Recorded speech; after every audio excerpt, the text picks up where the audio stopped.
Hey man, I've seen the comments, I've seen the DMs, I've seen the messages. Where's BullyBall P? What are you doing with BullyBall P? We need BullyBall. We want BullyBall because y'all were locked in, because y'all ran it up, because y'all helped me out with a bunch of different things. I feel I owe y'all an explanation, and that's exactly what this is. This video is a BullyBall update. So let me paint this picture. I dedicated all December, as y'all know, to an everyday upload streak for my two YouTube channels. So one day I'll drop a video on Pee Wee the Plug. The next day, Pee Wee the Gamer. And when I got into the Pee Wee the Gamer bag, I was like, okay, this is gonna be easy because I know I can just do BullyBall episodes to kind of, give me a little gateway of an opportunity to breathe for the other channel. But then I started to do certain content and I got into music and I'm like, you know what? I'm gonna use this opportunity to just make different versions of varieties of content to see what sticks and what people like and whatnot. And it was really, really fun. It was really dope.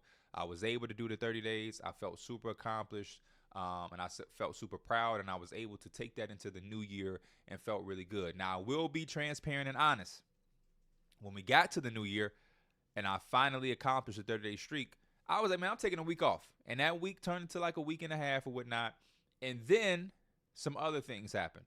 Now that the cat is out of the bag, y'all know I have my own show with Enjoy, the Teed Up podcast or the show, whatever. That first episode dropped today. I'll have a link in the description where you can go watch that. It's a really, really good first episode. And the next episode, I have my first guest. It's already done, already filmed. It's a 10 out of a 10 guest. I don't even want to call it an interview. We had a great conversation. So make sure y'all are tuned in to Teed Up. Subscribe, like, comment, share. Run that up for me as well. Let's make that one of the next biggest new shows. And, I wanted to get all of the attention so we can get some of the best guests out there that will give us some of the best content. So I was working on that. That took a lot of attention because we had no foundation. We figured out the name, the color scheme, the cover to it. We had photo shoots and adjustments, and is this the cover? Is that the cover? The set. They tried to build the set in my crib, in this room, in this office, because they didn't want my YouTube and the show to look the exact same. So we had two different sets. My room was so crammed, it didn't give me that feel. So then we had to, I had people, they sent the stuff here. We had people come out to build the set. The set was in here. It was crammed. So then we had people come, break down the set, and take the set to the studio. And, that whole process was prolonged. And then also, we obviously are doing the linear show for Numbers on the Board. So we have the Tuesday and Saturday regular podcast, but then we have the Tuesday show that goes on ESPN News, and 2, and all of that good stuff. So, it's been a whirlwind of a new schedule and a lot of different things going on. But now that all of that is kind of under control, I'm back to my regular schedule and have some type of understanding of what I'm doing here. So we dial back in. I'm going to give y'all two options because this is now how I feel about BullyBall. Number one, there is a disconnect, right? I haven't done a BullyBall episode in a month and some change, if I'm not mistaken. So the disconnect and the connection that I once had is just really not there, if I'm being completely honest. And then secondly, there are just some things that I kind of knew as a creator would happen, right? Like, for instance, the draft class I used.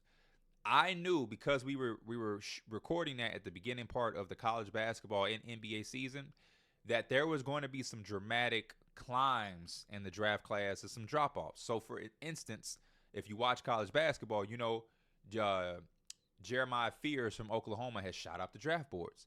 He is a guy that we did that so early, he's not even in the file, right? Edgar Demon from BYU, he was one of the hottest names when we was recording that. Him and BYU have both cooled off. You know what I mean? He's not like this solidified top 4, top 5 guy that it looked like early on in the season. They played some harder competition and things haven't looked the same. He's missed some games with, a little injury here and there. So I think the entire draft class file that I was using is not the same, you know what I mean, as it was back then. And so because of that, I kind of am thinking about starting something new. So I'm going to leave that up to y'all, though. We can either start a new one, and I got some teams for y'all to choose from, or I can just grind through it for y'all. I'll be there for y'all. I'll be committed for y'all, and we can push through BullyBall. There was a lot going on in BullyBall, too. I'm not familiar with everything. I know Giannis is on the Nets. Zach is on the Warriors. I think Dame and Jimmy are teamed up in Houston. There's just a lot of different things going on there, right? It's like a mess to me, a little bit of a mess, but it's a good mess. With this new series, because Bully Ball was dragged out, we would get straight to the action. Because number one, I would do a start today type of situation where we would be starting today around the All-Star weekend and trade deadline, right? And so it would just take us about 2 episodes to get to the offseason. The first episode would be boom, right into the trade deadline. Second episode is the second half of the season. And then right there in the third episode, we're in the offseason, you know what I mean? Figuring out, the draft and the draft order, free agency, new coaches and whatnot. And it will be a really fast-paced new series.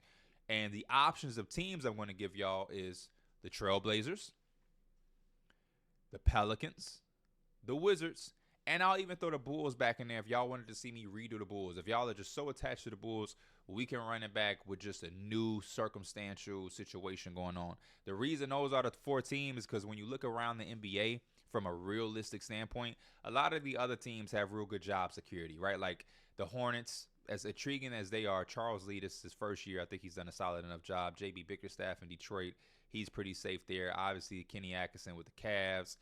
Like when you look around the league, there's just not that many opportunities to jump into. I don't know how secure Chauncey Billups is in Portland.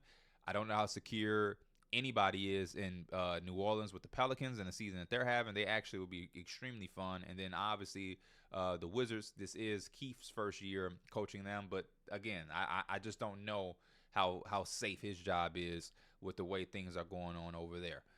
So I'm going to let y'all decide that in the comments. I cannot wait to see y'all feedback.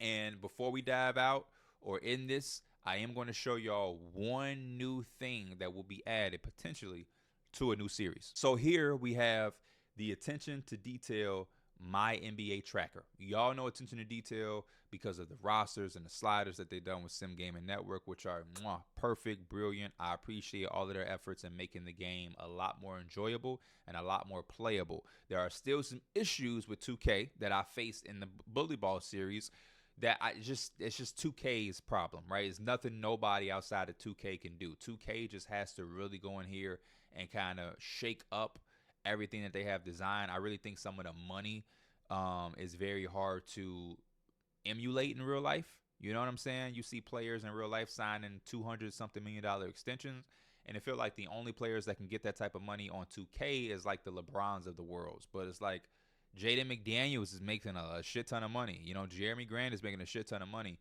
And I feel like 2K just kind of, it gets in a weird spot when so many people are trying to make so much money. Then you got really good players going for so little money. It's just, the money is just not, they're far away from the reality of what the NBA is dealing with from a financial standpoint. But this, My NBA Tracker, this is the example that they have of what it would look like for us or whoever's using it. When you start to actually use it, though, it will be blank, right? This is a blank canvas that you can work with. But what you do is it's kind of straightforward, but you have just a detailed kind of calculation of everything that happened from your own personal team and just the overall landscape of the league. So you track your opening night roster. Then you have your end of the year roster. You have your team salary cap breakdown, all of the money and finances, the team info, team stats, the awards. As you can see, Jason Tatum, for whatever reason, maybe he got hurt and missed some games. He didn't win any awards. But then you have the league stands, right? You have the standings, the league leaders, points, rebounds, assists, steals, blocks, field goal percentage, 3-point percentage. You have the all NBA teams. You got your team transaction that you did around the season, where Jakob Poeltl apparently was acquired by this Celtic team. Celtic LG is one of the attention to detail people, so of course it's the Celtic related example. And then you have like league transactions. Now we get into everything that's just going on around the league. You know what I mean? All of these trades happen. You got some extensions down here. Kobe White extension, Cam Reddish extension. Y'all can see that, right? Yeah, y'all can see that. And yeah, it's just like a calculation of everything that happened. You got awards right here, all-star teams and coaches. You have the play-in recap, the playoff picture and recap, the MVP of the conference finals, finals MVP, all the way down to the results of every single regular season game and playoff game. Coaching changes, retirements, free agency moves, the draft. You know what I mean? Like really, really, really, really, really, really dope. I believe one of these is a typo as well. If y'all can see right here, Russell Westbrook to the Thunder for a 2-year, $130 million deal. I'm almost sure that's a 2-year, $13 million deal. I do not think that it's 2-year, 130. That's ludicrous. Just like the Kyle Lowry deal, it's a 21-year deal for $2 million. He signed a 21-year contract. So if Celtic LG or anybody from Attention to Detail is tuned in, there are a little bit of typos that kind of threw me off. At first, when I first saw this, I'm like, 2-year, 130. What the hell is going on? Then I looked at Kyle Lowry and I was like, oh, okay, they're humans. They make typos just like the rest of us, and that's all that is. So, yeah, this is extremely dope. I'm thinking we can add this in. I'm actually thinking if there is somebody dedicated, willing, I can add them to my staff, right? That's something that I think I would do, because whatever team y'all choose, if we pick a new team and start a new series, I think I want to be the coach. I think I want to be the coach with some type of GM and responsibility. It doesn't happen too much in the NBA anymore, or in different leagues, but it's still out there, and I wouldn't mind having that type of role. I think I want to be the coach with how Doc Rivers used to be with the Clippers, where he had some GM responsibilities while being a coach. I think Stan Van Gundy was the same way with the Pistons. He kind of effed them up, giving John Lure and all these different guys big contracts and whatnot. But I kind of want to do that type of situation. I think it just would make for really good content. So if there was anybody out there, and y'all can let me know now in the comments, that would be interested in tracking all of this, I can kind of give you some type of access to this, because anybody can't have it. I'm a paid subscriber to the Attention to Detail Patreon, which if you are interested in doing this in your own time, or if you make content or whatever, you pay like a $3-4 fee every month for their Patreon, and you get access to this, the event generator and everything like that. It's really, really dope stuff that just makes the game a little bit more fun. But if we do have somebody that's willing to track all of this, let me know, because I would definitely add you to the coaching staff, and might throw you a little iTunes gift card or something like that, just to show my love and appreciation. If not, I don't think I might have a problem at all tracking this my damn self. May take a little extra time, you know what I'm saying? May take some time to implement all of this and trying to arrange trades and run the league and control all 30 teams in the offseason while doing all of this. It could be a lot, but it ain't impossible. So, yeah, I think that's really the recap and the update I wanted to give y'all. The last thing I do want to say is there is also a part of me that kind of is fiending to get back into college football 25, which had a big hold on me when it first dropped. That's why I'm wearing this for all of my people that was tuned into those early streams when the game first came out. I had a Louisiana Tech franchise where I rebuilt them and became a powerhouse, and I took a job to Texas. This is all like Twitch streams I used to do when the game first came out. I kind of am in a mood to getting back into that. If that would be something y'all are interested in on this channel, y'all let me know how y'all would feel about that. I don't have any teams to pick from. I always start with like a lower team and kind of build them up and build my credibility as a coach, and then get a better job and so on and so forth. Might even do like a Road to Glory series. That probably would be dope, being a quarterback or some shit. How I did a couple years ago on the old college football revamp. So let me know how y'all feel about that as well. But yeah, ultimately, give me y'all opinion. Be real, be honest, be transparent. Do y'all want to see me push through the rest of the bully ball, or do we like the idea of potentially starting something new, updating that draft class, adding in the Jeremiah Fears type guys, taking away some of the guys that may have fallen out and seem like they're going to be in a 2026 class?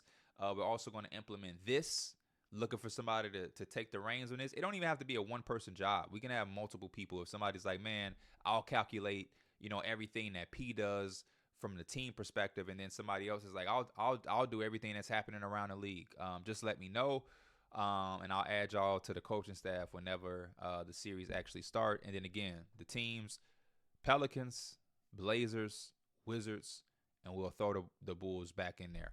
As always, I appreciate y'all. I am ecstatic to see y'all thoughts, opinions, and what y'all vote for. And then again, today is the day that the first episode of my new show, Teed Up, has dropped. So make sure you go support whether that's watching, listening, sharing it on social media, Instagram, Twitter. Make sure you tag me, leave comments in the YouTube section, 5 stars on wherever you get your podcasts.